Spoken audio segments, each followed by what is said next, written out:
morning in 8 minutes. New details this morning in the battle between the NCAA and UT over NIL. Yeah, a federal judge denied a temporary restraining order following an antitrust lawsuit filed by the state of Virginia and Tennessee. The judge says, considering the evidence before the court, plaintiffs likely to actually succeed on what they called the merits of their claim, meaning Tennessee and Virginia could actually win the next step.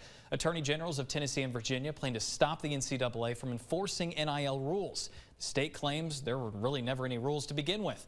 The denied restraining order was requested because today's National Signing Day, a lot of recruits committing to universities for sport.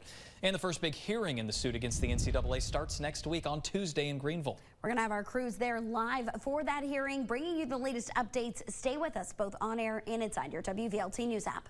And this morning, Crime Stoppers need your help finding multiple theft suspects. 2 of them are accused of approaching people in stores along Kingston Pike and stealing from them twice in the past 2 months.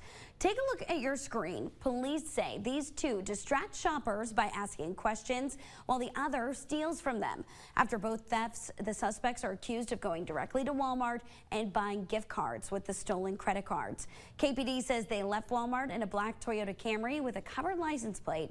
If you recognize these people or you know anything about what happened, call Crime Stoppers. We have that number on your screen now and as always inside your WVLT News app. KPD and Crime Stoppers also need your help finding this man accused of stealing a check for more than $800 that was for a car payment. The check was altered and this person caught on camera trying to cash it.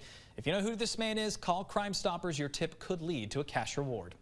And happening tomorrow, Knox County Schools Board of Education expected to weigh in on Governor Lee's school voucher plan. Parents will also be updated on students' schedules for the rest of the year. The district used up their snow days during last month's winter storm. The board will now vote on Superintendent John Ryswick's proposal to recapture some reserve days, eliminating 3 early release days and changing a planned in-service day this month into a regular school day. They'll also discuss a resolution by board member Jennifer Owen opposing Governor Bill Lee's proposed statewide expansion of private school vouchers. The school board meeting starts tomorrow at 5 o'clock. The Knox County Planning Commission meeting tomorrow as well. Several rezoning plans on the agenda, including one that would rezone 30 acres in East Knoxville near Williams Creek Golf Course. The change would authorize construction of townhomes, apartment buildings. Also on the agenda, plans for a 49-unit apartment complex on Anita Drive in South Knoxville. Planning commissioners will meet tomorrow at 1:30 in the City County building. After a shocking setback last night, the House could re-vote on impeaching Homeland Security Secretary as early as today. Yeah, also today, the Senate plans to vote on a controversial measure. 2 GOP plans shot down in the House last night. One is a resolution to impeach Homeland Security Secretary Alejandro Mayorkas. The other, a plan to support Israel with a standalone bill that would have given over $17 billion in aid to Israel. Right now, Secretary of State Antony Blinken is in Tel Aviv discussing a possible ceasefire. And today, the Senate also voting on a package aimed at Israel border security and Ukraine. We'll update you as this news comes in. And a heads up, Chevy and GMC truck owners, the automaker recalling hundreds of thousands of trucks due to a risk of the tailgate flying open. GM has issued a stop sale order to dealers on certain models between 2020 and 2024. The recall includes Chevrolet Silverado and GMC Sierra 2500 and 3500 HD models. The problem is the tailgate's electronic release system may short circuit when it gets wet. That means the tailgate can unlatch at any point, including when you're driving. There have been hundreds of reports of this happening since 2020.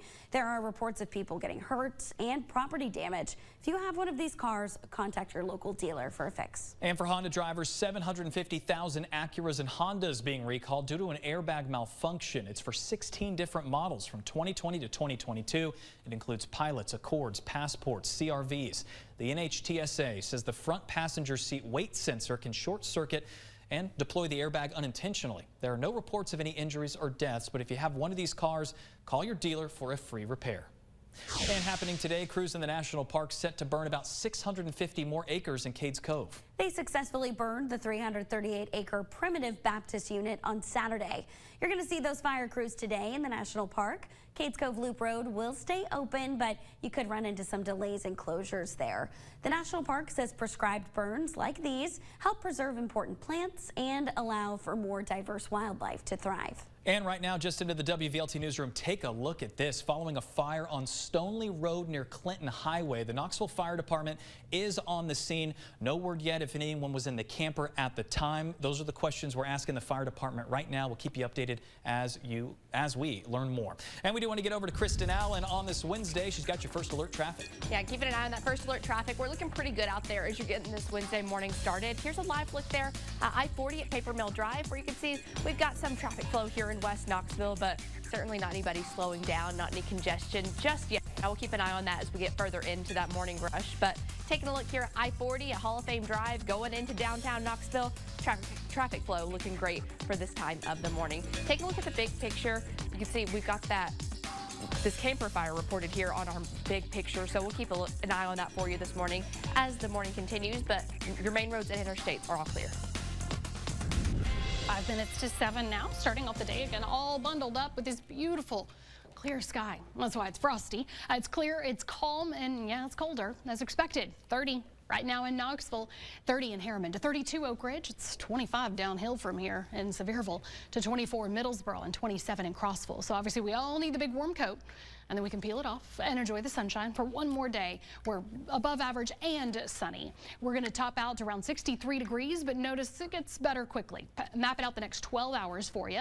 30 at 8 to 41 at 10 to 52 at noon. High today again 63 degrees around 4 o'clock. That gives you mid-50s at 6 as the sun is setting. The next couple of days, though, the change comes with clouds. Still on the warm side, the first half of your first alert 8-day planner. Again, there's that rainy day on Saturday with some on and off waves of moderate to heavy rain. Really think this is the day that's going to be the most impressive in your rain gauge. Collecting a good inch and a half in parts of our area by the end of Saturday. And then we end your first alert 8-day planner with that colder air moving in. That second wave looks to give us a break at least on Sunday. Come up Sunday night to Monday with that cold front's rain, showers changing over to some mountains, snowfall going into Monday night to Tuesday, really cooling things down there. So we got a lot to track for you coming up on the CW still. All right, Heather, thanks a lot.